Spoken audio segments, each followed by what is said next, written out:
Eu aprendi ao longo da minha vida que quando uma pessoa me critica, eu respondo com resultados, com ações concretas da minha vida pública, da minha vida nessa cidade como parlamentar.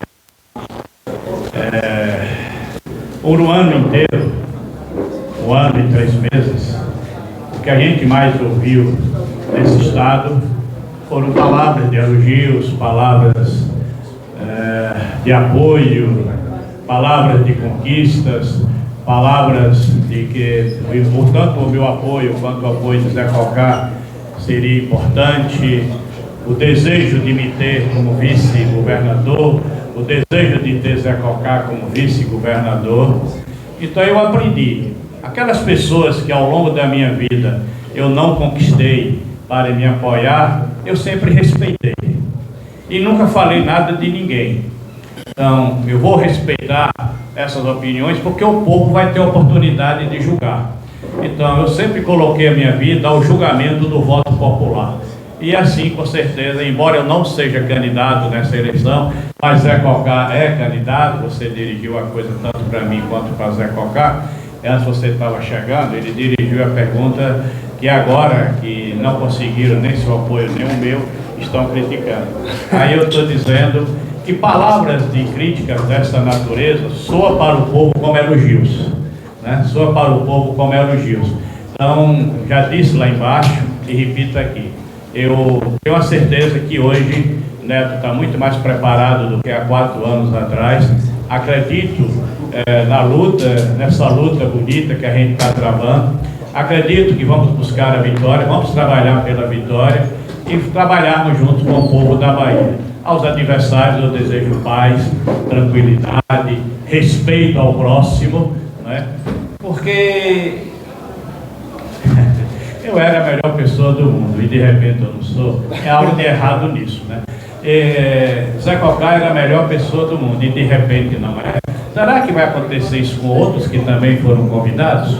Né? Não tenho nenhuma dúvida que vai acontecer também, tá? Acho que respondi.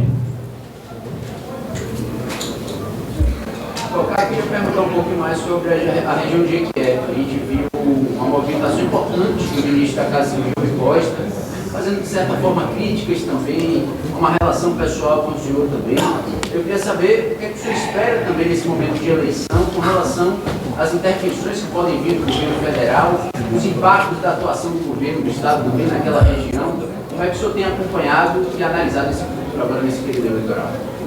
Acho que as intervenções são necessárias, foram prometidas e na sua maioria não aconteceram.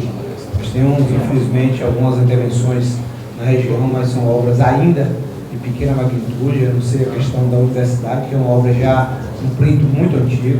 Nós discutimos projeto de irrigação, aeroporto regional, um novo centro industrial, então pautas que eram necessárias, que eram para ter acontecido. Então, a questão das críticas, eu digo sempre que o ministro perdeu tempo em ficar calado. Se ele ficasse calado, ele tinha mais resultado. Como ministro, acho que a fala aqui de Zé Ronaldo já reflete o nosso pensamento. Acho que você é bom hoje, amanhã você vira ruim. Acho que não cabe mais isso. E é aquela fala. Infelizmente, quando você quer se perpetuar no poder, 20 anos, começa a se sentir dono. E aí, infelizmente, o que tem acontecido é isso. Se sentir empoderado, acho que é dono, que manda em todo mundo tem que baixar a cabeça. E graças a Deus, a Bahia cresceu. Neto tem disputado muito forte. As pessoas têm acordado, a população tem debatido isso. São pautas que são necessárias. Eu acho que daqui para frente vai mostrar de fato que a arrogância e a prepotência está passando, graças a Deus. Zé, boa noite. Eu me chamo Jonício, sou de Mutuípe, no Vale do Jiquiriçá. A pergunta que eu vou fazer para você, eu fiz para a Neto em 2022, lá em Mutuípe. Eu acompanho política desde a época do avô dele. E o governo do estado, de lá para cá, canalizou tudo para a Amargosa.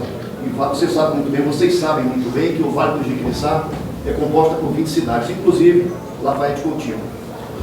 Se você e Neto forem eleitos, o que você pode fazer pelo Vale do Jiquiriçá? Espaço esse esquecido por todos os governos que passaram. Eu sou um dos maiores lutadores do Vale do Jiquiriçá.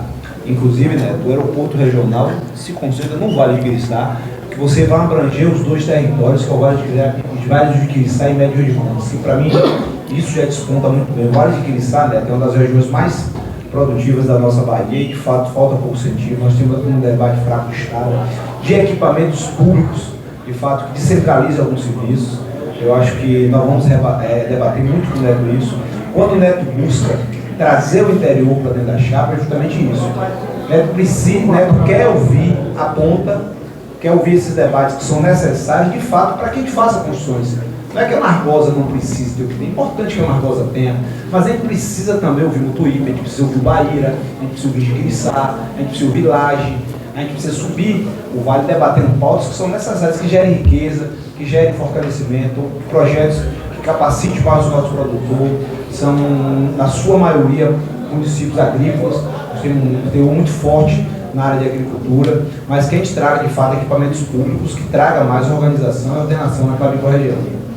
É a Cíntia, com a função política. Em recente entrevista, a Rui Costa disse que as pessoas gostam da aparição, mas não gostam de traidores, tudo uma referência ao senhor. Você acha que esse discurso repetido da exaustão pode, de alguma forma, prejudicar o desempenho da chapa, o seu desempenho dessa chapa? Eu acho que vai prejudicar o desempenho dele, já está prejudicando. Se você vê em todos os comentários dos sites, é 50-1 a besteira que ele anda falando. E ele falou essa mesma fala quando eu apoiei Neto na eleição passada. E logo em seguida eu ganhei a eleição com 92% de Jiquié. Então a prova para o povo de Jiquié. E fiz algumas, por exemplo, o município de Nova Vitorino. Lá o governo tinha um candidato com 80% de intenção de voto. E nós fomos falar e graças a Deus conseguimos virar. O Costa foi lá, Lula fez vídeo lá, o Jerônimo foi lá várias vezes no município e nós conseguimos reverter e ganhar a eleição. Então a política é muito dinâmica. E as pessoas, hoje em dia, com as redes sociais, vê mais fácil esses erros. Essa arrogância do ministro, de fato, tem repercutido muito ruim para ele. Acho que até ele sentiu. Você vê que de uns 2 dias para cá ele quietou mais um pouco, né? Depois que Bruno Reis deu uma pegada nele também, ele quietou. Reinaldo Oliveira, do Política Livre, filosofia absurda, precisamos já. O ministro Costa tão aliviado. Alguns parlamentares da base dele continuam criticando o senhor. Hoje, o secretário Afonso Florencio, deputado federal licenciado, chegou a afirmar que ele não foi emenda para Jiquié, mas que o senhor não utilizou o emenda que foi para o senhor e a pedido do senhor e de uma vereadora do PP, que o senhor teria perseguido essa vereadora. O que o senhor pode falar sobre essa declaração? Como é que eu persegui a vereadora se era da minha base? Inclusive está com a gente hoje. Então acho que o Afonso Florencio está desatualizado. Agora o problema é que Jiquié faz tão rápido que a emenda dele foi uma emendazinha pequena de R$300 mil. Nós já utilizamos há mais de 2 anos atrás. Porque lá de que dinheiro não fica parado. Colocou, a gente utiliza rápido. Agora, como o deputado é mal informado, ele não conseguiu acompanhar o andamento da emenda dele, infelizmente, né?